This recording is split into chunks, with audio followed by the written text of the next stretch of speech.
오늘 우리 함께 읽고 은혜 나눌 말씀 창세기 41장 38절로 39절입니다.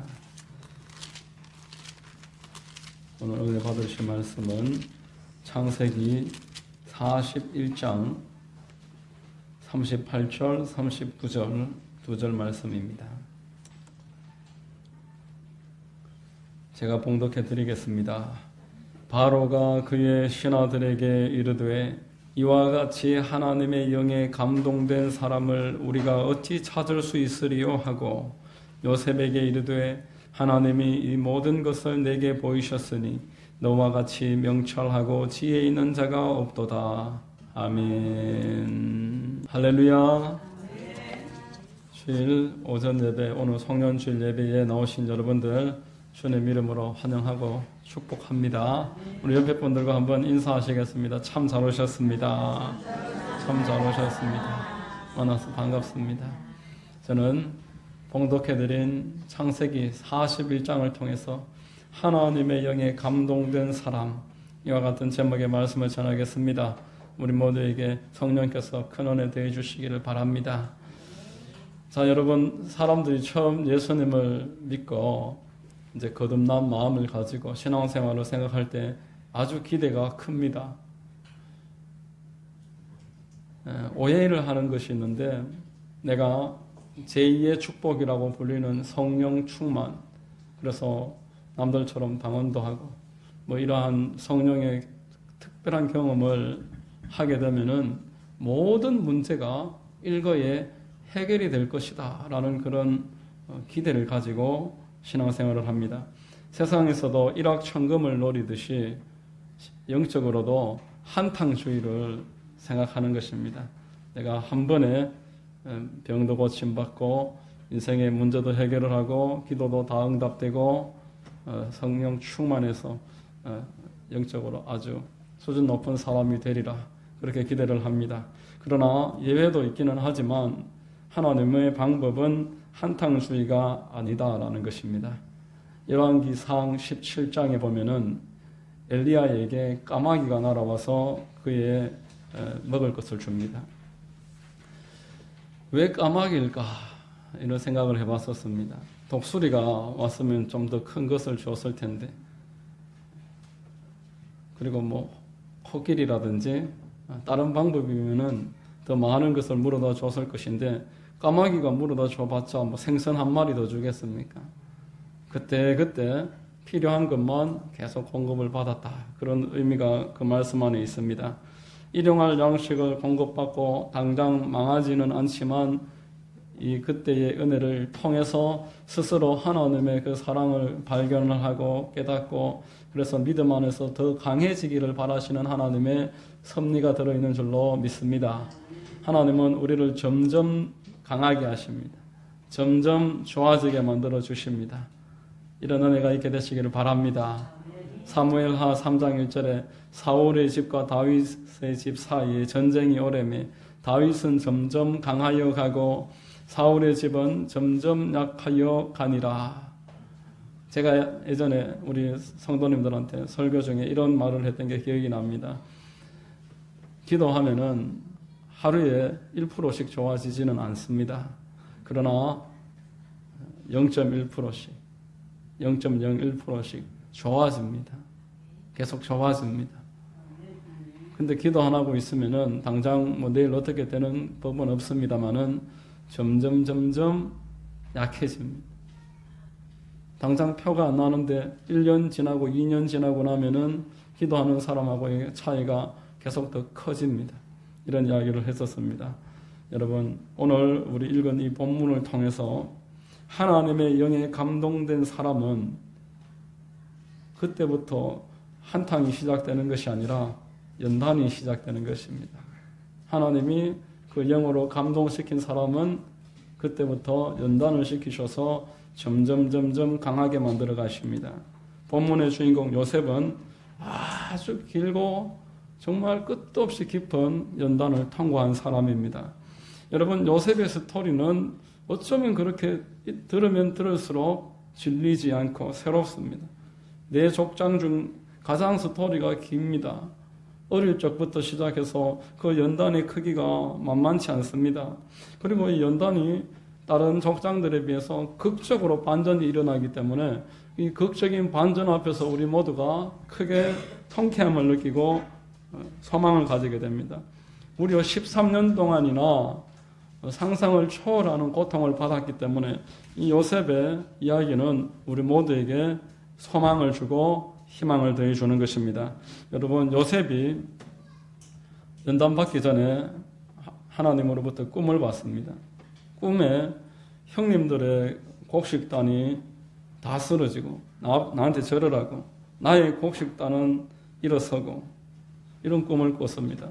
또 하나의 꿈은 해와 달과 11별이 다 자기에게 절을 하는 그런 꿈을 꿨습니다. 이 꿈을 꿨으면 좀 품고 있으면 좋을 텐데 그 꿈을 낼름 말을 해버립니다. 그래서 밉상이 되었습니다. 미움을 받았습니다. 그렇게 하나님으로부터 꿈을 받아서 이야기를 했지, 거기다가 아버지에게 편애를 받습니다. 아버지가 요셉만 좋은 옷을 입히고 험한 일은 시키지도 않고 꾸지람도 하지 않고 마냥 이렇게 떠받들어 올렸습니다. 그랬더니만 점점 버릇이 없어졌어요. 형님들에게 참 미움을 받고, 거기다가 엄마가 일찍 잃어버리고 엄마가 없으니까 다른 형제들은 다 엄마가 있고 본인만 엄마가 없고 베냐민하고 둘이서 아버지가 너무 편애를 하니까 하나님으로부터 꿈은 받았는데 그 꿈을 소유할 수 있을 만한 받침이 없었습니다. 믿음을 얻었는데 믿음을 소유할 만한 인격이 없었습니다. 여러분, 하나님의 기름 부음을 받아서 이 기름 부음이 유지가 되는데 이 기름 부음이 날마다 내 삶에서 쌓이고 쌓여서 내가 기름 부음이 점점 커지려면은 인격이 준비되어 있어야지. 인격이 만약에 결여되면은 하나님의 기름 부음이 계속 그리로 다 빠져나가 버려서 날마다 제자리입니다.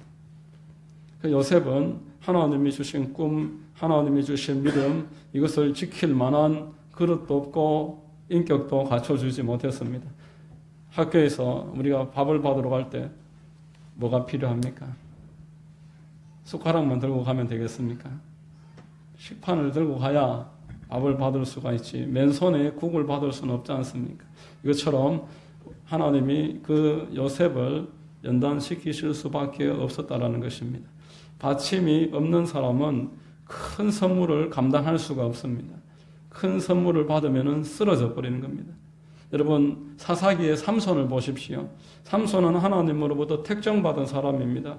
하나님이 이 삼손을 축복하시려고 사용하시려고 계획을 세우고 작정하셨습니다. 그러나 그의 삶에 아주 큰 불행이 있었는데 그 불행의 원인은 그가 연단받지 않은 인격을 그대로 가지고 있었기 때문에, 인격적으로 훈련받지 못했기 때문에 그의 그 불행이 점차 커질 수밖에 없었습니다. 사울 왕도 똑같습니다. 사울 왕은 본래 겸손한 사람이었습니다. 앞에 나서는 것을 좋아하지 않았습니다. 그러나 초대 왕이 되고 2년이 딱 지나니까 이 왕의 자리를 버틸 만한 그의 마음의 준비가 되지 못했고 넘어질 수밖에 없었습니다.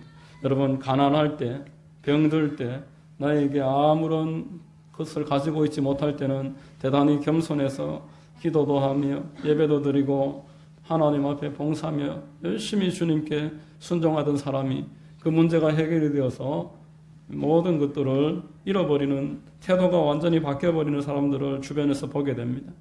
신약성경에도 사도 바울이 그 주변에 자기의 연약할 때를 잊어버리고 실력이 생기니까 사도 바울을 떠나고 교만하게 하는 사람들의 이야기들을 계속 거론을 합니다.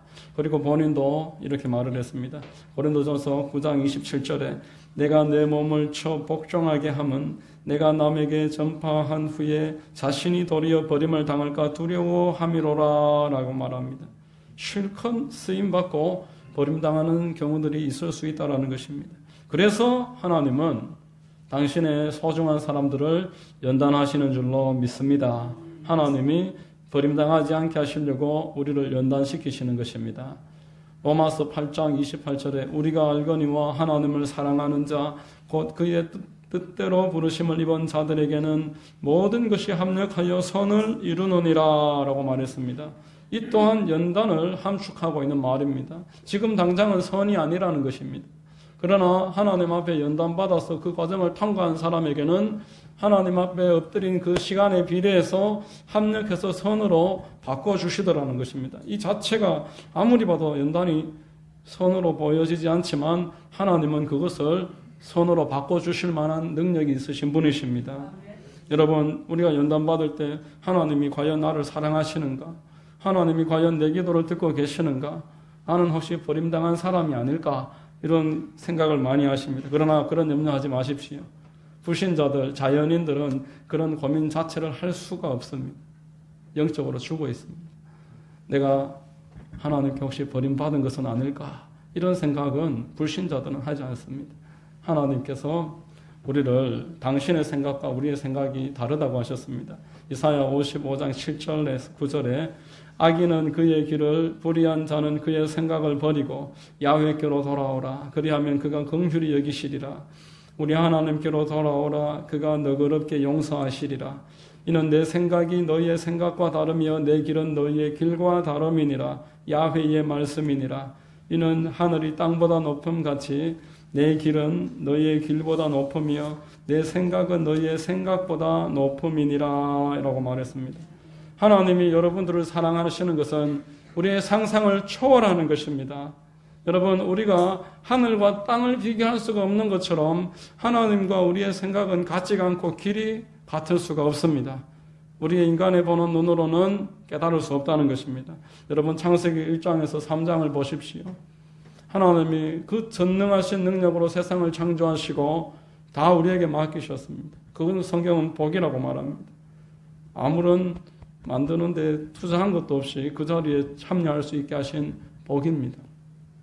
마음껏 축복하시는 것이 하나님의 뜻인 줄로 믿습니다. 그러나 죄는 하나님의 축복을 오용하게 만듭니다. 잘못 사용하게 만들어서. 죄는 하나님이 주신 것을 넘어서는 죄를 짓습니다.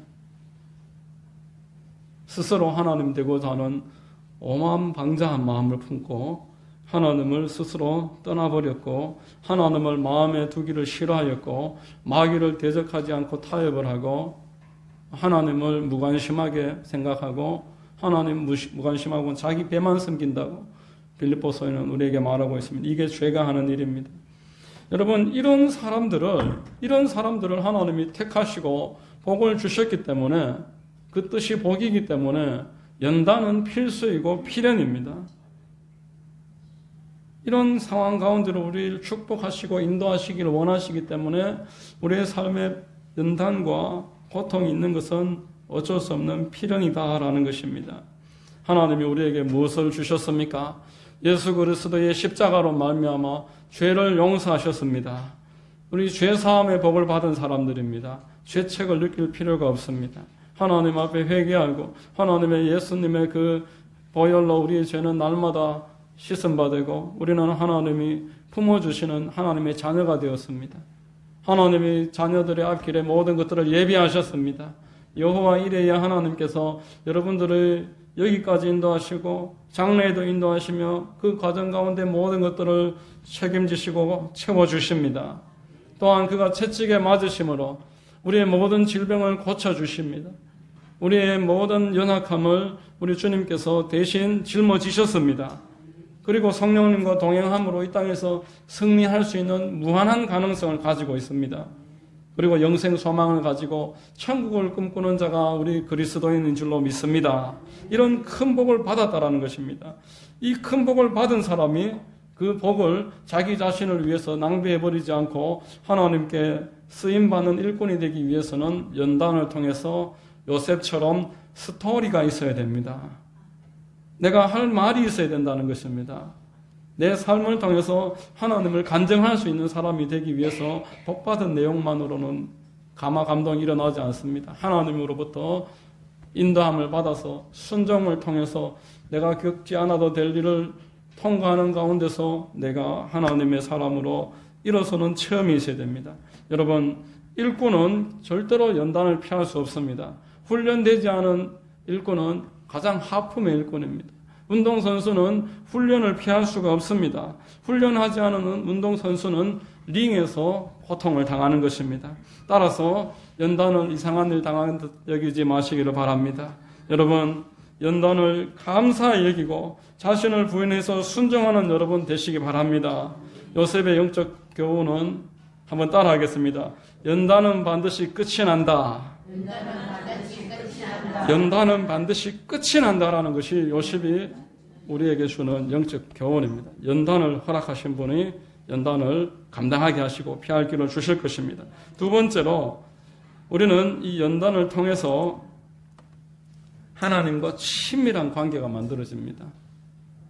연단은 나를 그냥 강하게 만드는 그것이 전부가 아닙니다. 연단의 목적은 하나님과 나 사이에 친밀함을 만들어주는 것입니다. 오늘 본문 39절에 요셉에게 이르되 하나님이 이 모든 것을 내게 보이셨으니 너와 같이 명철하고 지혜 있는 자가 없도다. 이렇게 바로가 요셉에게 말합니다. 여러분, 요셉은 자기 꿈도 소화하지 못하던 사람이었는데 이제는 한 나라의 왕의 그 나라를 세우기 위해서 하나님이 주신 꿈을 자기가 해석하는 그런 단계로 발전을 했습니다. 어떻게 해석했습니까? 하나님이 그에게 이것을 보이셨다. 하나님과의 관계가 예전과 달라졌습니다. 그가 보디발의 집에서 감옥에서 그 이국 땅에서 13년 동안 연단을 받으면서 나에게서 하나님으로 하나님을 생각할 줄 아는 그리고 하나님의 뜻을 물을 줄 아는 사람으로 발전되었습니다. 그래서 하나님이 그에게 보여주셨습니다. 여러분, 하나님은 당신의 비밀을 친밀한 자에게 이야기하고 싶어 하십니다. 여러분들도 누구하고 이야기하고 싶어 합니까? 친한 사람하고 이야기하고 싶어 하지. 처음 보는 사람한테 자기 비밀을 이야기할 사람이 누가 있습니까? 같은 자리에서 같이 몇 년을 지나도 한 번도 대화한 적도 없는 사람한테 내 속사정을 이야기하지 않습니다. 그러나 날마다 친근하게 지내는 사람들을 보면은 조금씩 마음의 문을 열고 말을 하기를 원합니다. 하나님이 요셉에게는 이제 나라의 명운이 걸린 비밀을 이야기하고자 말씀을 하셨습니다. 여러분, 아브라함도 75세 때 부름을 받았습니다. 그리고 많은 연단을 받습니다. 그가 얼마나 비겁하고 연약했는지 성경에 잘 나옵니다. 그 예쁜 아내를 왕이 물으니까 누이 동생입니다. 이러고 뺏겨버리고 그런 어리석은 행동을 두 번이나 그것도 합니다. 아버지 보고 부전자전으로 아들도 똑같은 일을 합니다. 아내 보고 동생이라 그래서 빼앗기고 또 그 동생의 아들 롯은 큰아버지를 배신을 합니다. 거기다가 아들이 빨리 안 생기니까 부인이 자기 첩 데리고 아이들 하나 낳으라고 그렇게 말을 하니까 또 그 수용해버립니다. 그 마음이 본심이겠습니까? 그 마음이 본심도 아니고 하나님의 뜻도 아닌데 육신의 연약함과 조바심과 주변의 이견에 그냥 휩쓸려 타협해버리는 연약한 모습. 그로 인해서 아브라함은 많은 마음의 연단을 받았습니다. 내가 하나님께 부름을 받고 약속을 받은 사람인데 내가 이런 행동을 했다니 많은 후회를 겪고 가면서 창세기 18장 17절쯤부터는 하나님과 이제 그제서 99세가 되어서 그때 18장부터는 99세인데 99세가 되어서 이제 하나님과 소통하는 사람이 되었습니다. 17절에 이렇게 말합니다. 야훼께서 이르시되 내가 하려는 것을 아브라함에게 숨기겠느냐. 이러한 친밀함이 여러분들에게도 만들어지시기를 바랍니다. 여러분, 하나님이 아브라함하고 이제 네가 나하고 좀 통하는구나. 네가 내 뜻을 아는구나. 이렇게 친밀해졌다고 말씀을 합니다. 여러분, 이후 이삭을 제물로 바쳐서 모리아 산에서 여호와 이레의 축복을 받는 것은 아브라함의 한 탕이 아니었습니다. 99세가 되어서 아브라함에서 아브라함으로 이름을 받습니다. 사레는 사라로 이름을 받습니다. 이제 네가 내 마음을 아는 사람이다. 너는 나의 꿈을 이룰 만한 연단이 끝났고 그릇을 갖추었고 너의 인격은 이제 만들어졌다. 나를 생각하고 네 자신보다 나를 더 따르는 사람이 되었다. 이제 치밀해졌으니까 내 모든 것들을 너에게 이야기하리라. 그리고 바로 이어져서 그 소돔과 고모라를 놓고 하나님 앞에 깊이 기도합니다. 하나님 앞에 독대를 합니다. 하나님, 소돔과 고모라를 건져 주시옵소서. 저 땅에 의인이 없다. 50명만 그러면 네가 찾아봐라. 그러면 하나님, 거기서 5명 부족하면 어떡하시겠습니까? 한마디만 더 하겠습니다. 40명 있으면 어떡하겠습니까? 30명 있으면 그래도 벌하시겠습니까? 20명 있으면 어떡하시겠습니까? 10명 있으면 어떡하시겠습니까? 한 번만 더 말할 테니까 노하지 마시고 들어보십시오. 뭐 계속 그런 식으로 하나님과 옥신각신 대화를 합니다. 여러분, 이러한 중보기도는 하나님과의 친밀함이 있는 사람의 유물인 줄로 믿습니다. 하나님을 사랑하는 사람이 그 하나님이 보시는 이 세상에 대한 마음을 이해를 하기 때문에 점차 기도의 범위가 커집니다. 그래서 나라를 놓고 기도합니다.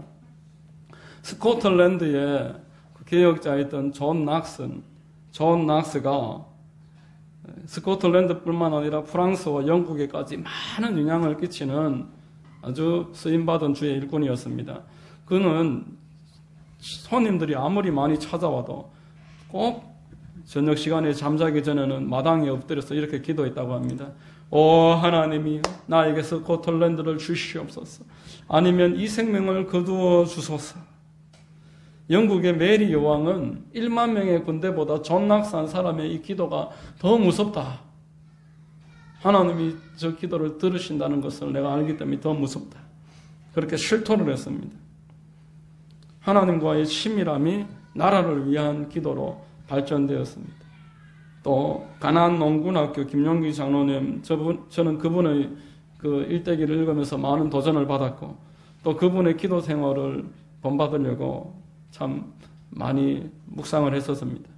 이분은 새벽에 4시면 일어나서 아침에 농사 짓기 전에 2시간 동안 자기 기도방에 들어가서 기도를 합니다. 동쪽으로 30분, 서쪽으로 30분, 남쪽으로 30분, 북쪽으로 30분 나라를 위해서 기도하는 시간을 하루에 2시간씩 잊지 않고 실천을 하고 그의 기도실 입구에는 이렇게 적혀 있습니다. 조국이여 안심하라. 조국이여 안심하라. 얼마나 감동되는 메시지인지. 여러분들에게도 하만이여 안심하라. 경남이여 안심하라. 이러한 나를 통해서 하나님이 너희들을 보호하신다라는 그런 하나님과의 친밀함이 있게 되시기를 바랍니다. 하나님은 나를 통해서 너희들을 보호하고 있다라는 그런 확신이 있으시기를 주의 이름으로 축원합니다. 여러분, 하나님과의 친밀함은 하나님의 사랑을 깨달을 때 생깁니다. 마태복음 6장 6절 우리 같이 한번 읽어보겠습니다. 시작. 너는 기도할 때에 내 골방에 들어가 문을 닫고 은밀한 중에 계신 내 아버지께 기도하라. 은밀한 중에 보시는 내 아버지께서 갚으시리라. 이 말씀의 뜻을 제가 문자적으로만 이해를 하고 그럼 교회 가서 기도하지 말아야 되나? 나 혼자 있는 데에서 기도를 해야 되는데 그럼 기도하다가 갑자기 누가 옆에 오면은 그럼 이 기도가 취소되나? 그렇게 생각하던 어린 시절이 있었습니다.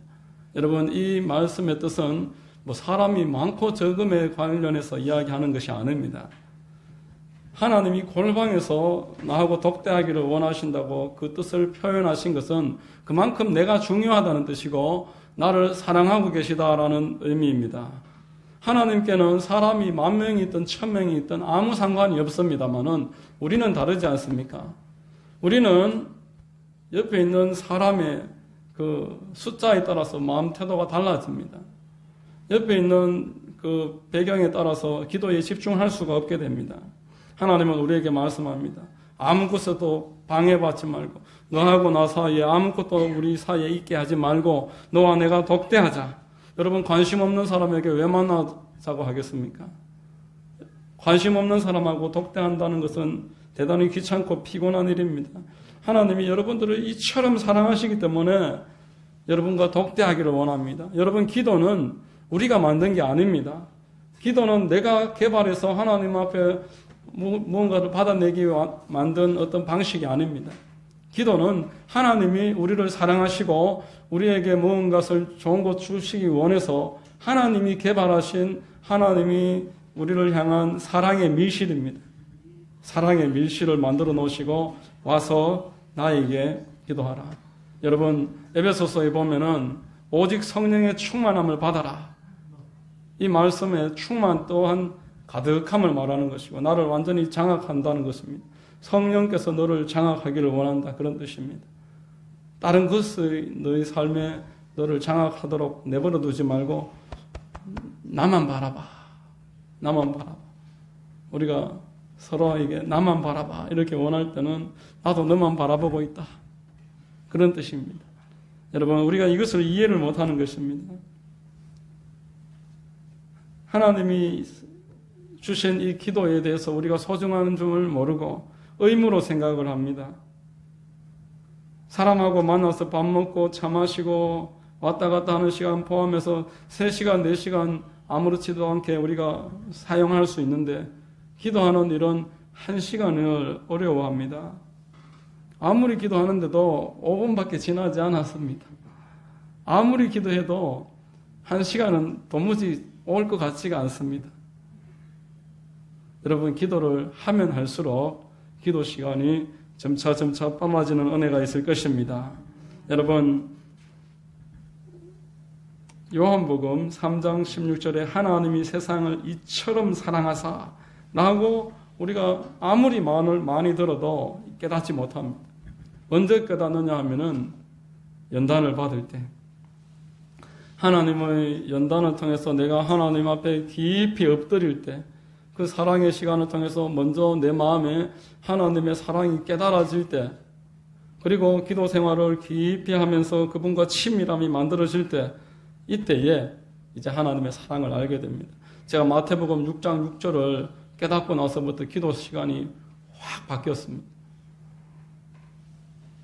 기도하는 시간이 하나님과 1대1로 교회에서 하든 어디에서 하든 관계없이 하나님과 내가 1대1로 만나는 시간, 하나님의 사랑을 확인하고 또 내 마음이 하나님을 사랑하지 못하고 있는 부분을 계속 회개하면서 하나님에 대한 사랑으로 다시 회복시키는 그 성령 충만의 그 첫 번째 기도 제목, 그 제목 가지고만 한 15분, 20분 정도 계속 기도를 하면서 그 마음으로 교회를 위해서 기도하고 또 내가 속해 있는 나의 관심사에 대해서 계속 기도를 해나갈 수 있었습니다.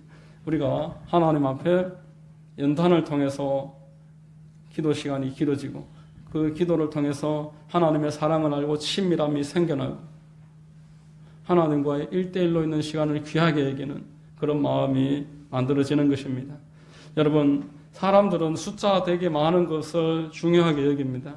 제가 아는 어느 목사님 한 분은 20년 전에 여의도 순복음교회 수요 예배에서 설교 한번 한 것을 지금도 영광스럽게 여기고 얼마나 자주 이야기를 하는지 여의도 순복음교회 수요 예배에서 설교하는 것은 참 보통 일은 아니지요. 만 몇천 명이 앉아있는 눈앞에만 만 몇천 명이지 그 외에도 수십만 명이 있는 예배인데 그 영광스럽게 생각하는 것은 제가 충분히 이해를 합니다만은 그분이 만약에 5명 앞에서 설교하라고 하면은 그만큼 영광스럽게 생각을 할까? 잘 모르겠습니다만은 어쨌든 20년 뒤에는 그 기억도 못하고 자랑도 안 할 것입니다. 그런데 여러분 하나님은 너와 내가 1대1로 만나기를 원한다. 이렇게 말씀하시니 얼마나 우리를 사랑하시고 기억을 하고 계십니까? 여러분 연인들은 아무리 이렇게 같이 만나도 따로 만나야지 이게 마음의 직성이 풀립니다. 여럿이 만나는 것만으로 만족할 수 없이 따로 만나야 되는 것입니다. 그 시간을 남에게 대신 좀 만나달라고 부탁할 사람이 있습니까? 네 오늘 날 대신 가서 좀 만나고 오너라. 목사한테 계속 기도 부탁을 하는데 본인은 기도하지 않는 사람은 하나님을 만나는 일에 본인이 직접 안 하고 물론 뭐 중보기도 부탁을 하는 것도 참 좋습니다만은 여러분들이 직접 하나님 만나시기를 바랍니다.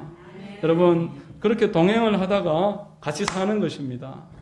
에녹이 하나님과 함께 300년을 동행을 하다가 하나님이 데리고 가셨습니다. 이 땅에서 내가 하나님과 깊이 동행을 해야 하나님이 데리고 가십니다. 하나님 만나는 것을 꺼려하고 만나는 일을 남에게 부탁하는 사람이 그 집에 어떻게 가겠습니까? 하나님과 날마다 더 가까워지시기를 바랍니다. 여러분, 하나님 여러분 사랑하시는 것을 이해를 하시고 하나님이 여러분들을 얼마든지 축복하실 수 있음을 믿으시길 바랍니다. 이 연단은 끝납니다.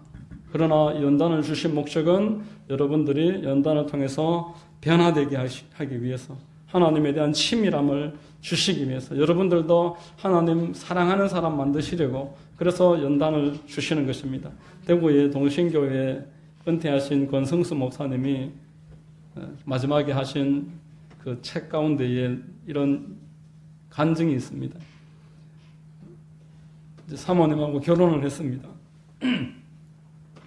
근데 결혼을 하고 미국에 유학을 갔는데도 몇 년이 지나도 아기가 안 생겨요. 한 7년가량 아기가 안 생기고, 정기적으로 병원에 갔는데 아기가 안 생깁니다. 유학생들이 모일 때마다 같이 기도를 합니다. 같이 기도를 하는데 권 목사님 집에 아기를 주십시오. 기도는 하지만 또 뒤에서는 뭔가 이유가 있으니까 아이가 없겠지, 이런 소리까지 듣는 아픔도 겪었습니다. 영국에 가서 최고의 권위 있는 산부인과에 찾아가서 의사를 만났는데 결국 그에게서 가능성이 전혀 없다, 이런 이야기를 듣고 사모님이 그 자리에서 주저앉아 버렸습니다. 아기가 없이 결혼한 지 7년이 지나니까 아기에 대한, 그리고 옆에 있는 사람들이 아기를 데리고 있는 것만 봐도 너무너무 부러운 거예요. 그래서 이제 병원은 소용없다고 하니까 포기를 하고 두 부부가 이제 기도하기로 작정을 하고 열심히 기도를 했는데 하나님이 아기를 주셨습니다. 아기를 주셨는데 권성수 목사님이 뭐라고 간증을 했냐니까 이렇게 간증을 합니다. 할머니의 하나님, 아버지의 하나님, 이제 그분이 나의 하나님이 되셨습니다. 할머니가 신앙을 가지고서 아버지를 양육을 하셨고, 아버지가 목사가 되시고, 아버지 아들로 5형제 중에 둘째로 태어나서 자기도 이제 목사가 되어서 유학까지 하고 있는데 하나님과의 관계가 불투명했다는 거예요. 하나님이 뭐 이렇게 안 계시다고는 내가 말 안 하지만, 그렇다고 해서 내 삶에 어느 정도까지 깊이 들어와 있는지 너무 선명하지 못했는데, 이제 하나님이 나의 하나님, 우리 하나님이 할머니한테, 아버지에게 관련이 있었던 것처럼 나에게도 관련이 있다, 네, 간증을 했습니다. 그 사모님도 이렇게 간증을 합니다. 나는 모태신앙으로 태어나 교회를 평생 떠나지 않았지만 하나님의 존재를 몰랐습니다. 그러나 이제 하나님의 존재를 알게 되었습니다. 이분들이 목사가 될 사람들인데 이런 마음을 가지고 만약에 그냥 목사가 되었으면 어떻게 됐겠습니까? 하나님의 존재를 내가 부인은 하지 않지만 그렇다고 해서 내 삶에 뭐 그다지 그렇게 깊이 들어오신 것을 나는 모릅니다. 뭐 이 정도 마음을 갖고 목회를 하는 목회자와 그 교회는 불행한 교회가 될 것입니다. 하나님이 연단을 하실 수밖에 없는 거예요. 매달려서 기도하고 회개할 건 회개하고 관계를 새롭게 만들어서 내가 네 삶에 개입할 수 있는 여지를 만들어라. 시편 119편 71절에 고난당한 것이 내게 유익이라. 이로 말미암아 내가 주의 율례들을 배우게 되었나이다. 이렇게 말씀을 했습니다. 자, 여러분, 오늘 말씀을 맺겠습니다. 하나님이 사용하시는 사람은 연단을 받습니다. 하나님의 연단을 통해서 신앙 인격을 갖추게 됩니다. 그리고 축복 가운데서 무너지지 않는 사람으로 하나님이 그를 붙잡을 수 있는 그런 시간이 연단의 시간입니다. 이 시간을 통해서 하나님과 친밀함을 갖게 되고, 지금 내가 겪는 모든 연단은 내가 하나님 앞에 매달리면은 다 축복의 재료로 다 바뀌는 것입니다. 여러분 모두에게 하나님과 이러한 깊은 친밀함의 시간, 하나님 앞에 내 삶을 내어드리고 관계가 날로 새로워지는 그런 은혜가 있게 되시기를 바랍니다. 여러분, 하나님의 축복인 줄로 믿으시기를 바랍니다. 하나님을 만나는 기회인 줄로 생각하시고, 여러분 주변에도 보면은 연단 가운데 있는 사람, 하나님 앞에 나와야 될 사람 찾아보십시오.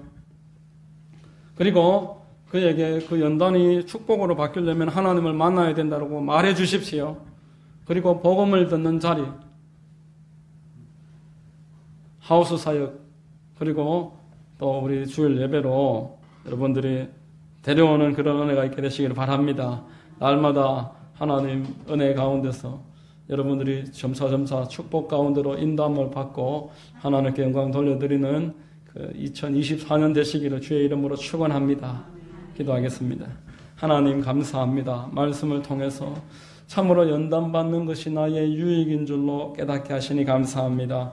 연단의 시간이 버려지지 않고 하나님이 사용하시는 귀한 건축의 도구 되기 위해서 날마다 친밀함을 이루어 가도록 우리 성도님들을 붙잡아 주시고 우리 성도님들의 삶에 하나님의 큰 족적이 날마다 더해지도록 인도하여 주시옵소서.